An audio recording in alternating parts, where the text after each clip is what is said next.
Assalamualaikum warahmatullahi wabarakatuh. Perkenalkan, nama saya Amanda Vista Sausan dari kelas 11 Perhotelan 2. Saya akan memaparkan materi PPKN bab 1 Pancasila, unit 2 penerapan Pancasila dalam konteks berbangsa dan bernegara, dan bab 2 yaitu Undang-Undang Dasar, unit 4 studi kasus pelanggaran norma dan regulasi.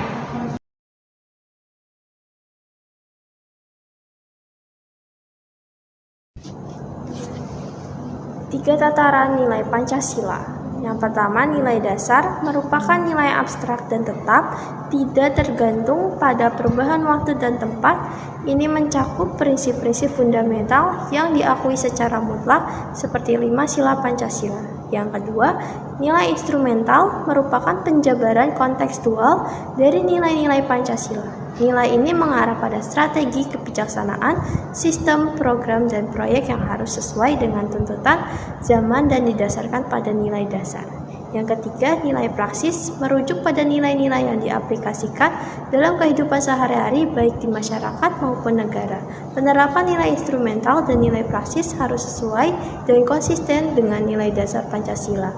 Nilai instrumental tidak boleh bertentangan dengan nilai dasar dan nilai praksis tidak boleh bertentangan dengan nilai instrumental. Inilah beberapa detail nilai instrumental dan praksis dari contoh Pancasila.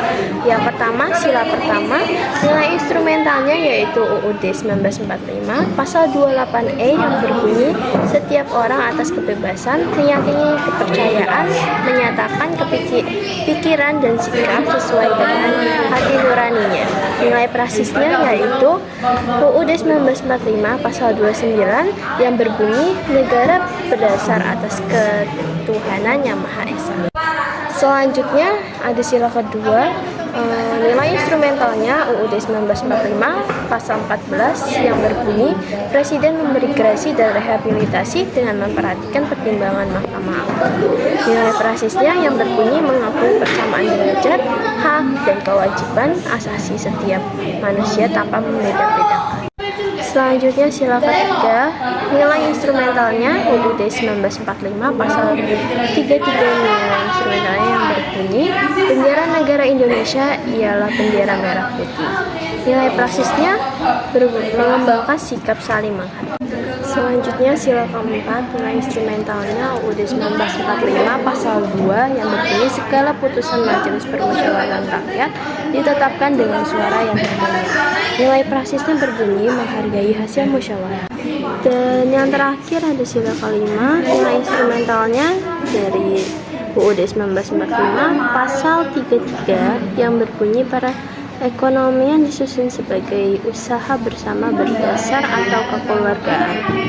Nilai praksisnya suka melakukan perbuatan dalam rangka mewujudkan kemajuan dan keadilan sosial.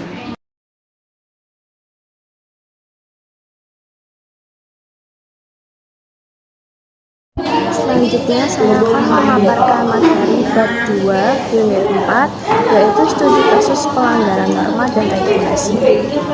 Norma merupakan kesepakatan dari berbagai pihak, karena itu ia harus kita terima dan patuhi meskipun kita bukanlah orang yang terlibat langsung dalam proses pengambilan kesepakatan tersebut.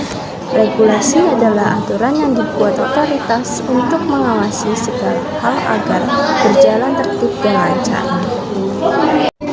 Contohnya, ketika seorang warga masyarakat melanggar kesepakatan yang diatur oleh norma agama, dia akan mendapatkan konsekuensi atau akibat sebagaimana yang diatur oleh ajaran agama tersebut, baik dia akan menerimanya ketika masih hidup di dunia maupun kelak setelah dia meninggal dunia.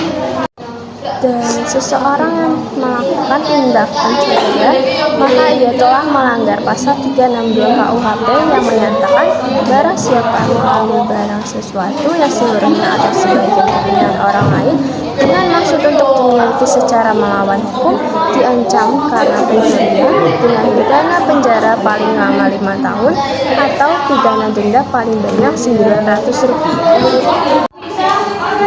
Selanjutnya, seorang warga yang telah melakukan pelanggaran, misalnya menggunakan narkoba, melakukan tawuran, melakukan seks bebas, atau perbuatan-perbuatan lainnya yang dilarang norma.